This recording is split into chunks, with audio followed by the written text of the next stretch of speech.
Beneath these modern borders, thousands of bronze chariots have been waiting silently in the sand for over 34 centuries.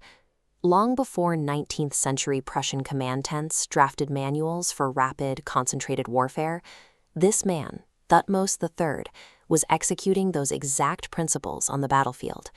He spent 2 decades as a ghost in his own palace, watching his stepmother Hatshepsut rule, while his name was systematically removed from the public record. When he finally reclaimed the throne, he achieved the most lopsided victory in ancient history, yet he walked away from the chance to create a permanent, global superpower. Historians often wonder what happens if the Egyptian march doesn't stop at the banks of the Euphrates River. With the Middle East feeding a single center, the industrial logic of the Nile, mass production and irrigation, could have scaled across the Mediterranean. By preventing the structural fragmentation that led to the Bronze Age collapse, this centralized empire could have maintained 3 millennia of compounding technological growth. The Industrial Revolution happens early, Rome remains an agricultural outpost, while Egyptian fleets reach other worlds. The blueprints for this world were real, but they were discarded during a single afternoon at the Battle of Megiddo. In 1457 BC, a massive coalition of Canaanite kings gathered in the Jezreel Valley to block the Egyptian expansion north. Thutmose faced a geography problem with 3 roads to the enemy. 2 were wide, safe, and expected.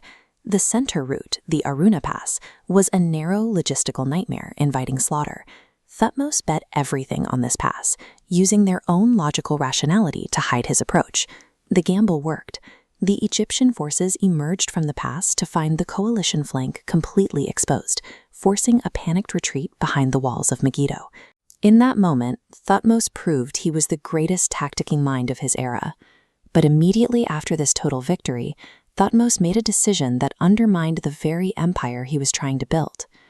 After a 7-month siege, he accepted oaths of loyalty and took their children as hostages to Egypt, but he left the existing power structures intact.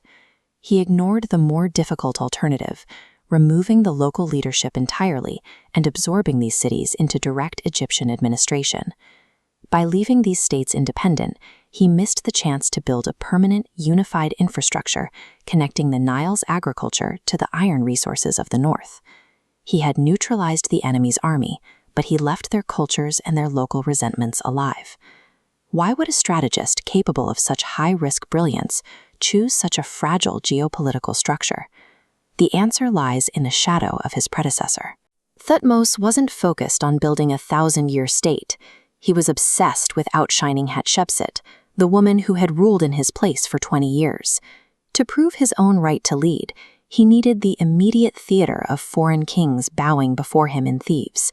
He chose the quick satisfaction of a tribute ceremony over the slow labor of replacing a foreign culture with his own. The need for personal validation often creates an empire that is wide, but incredibly shallow. Because Canaan remained a collection of fragmented city-states rather than an Egyptian province, it became a structural fault line in the ancient world. When environmental crises hit centuries later, this lack of unity allowed the entire regional system to shatter, leading to the collapse of nearly every major civilization in the Mediterranean. This cultural vacuum eventually allowed for the rise of independent local identities that would become the foundation of modern monotheism. In the mechanics of power, leaving an alternative alive is more dangerous than losing the battle entirely. Absolute control requires the erasure of the old world. Thutmose III achieved the glory he craved, but in prioritizing his own validation, he abandoned the structural work that could have made the Egyptian world order permanent.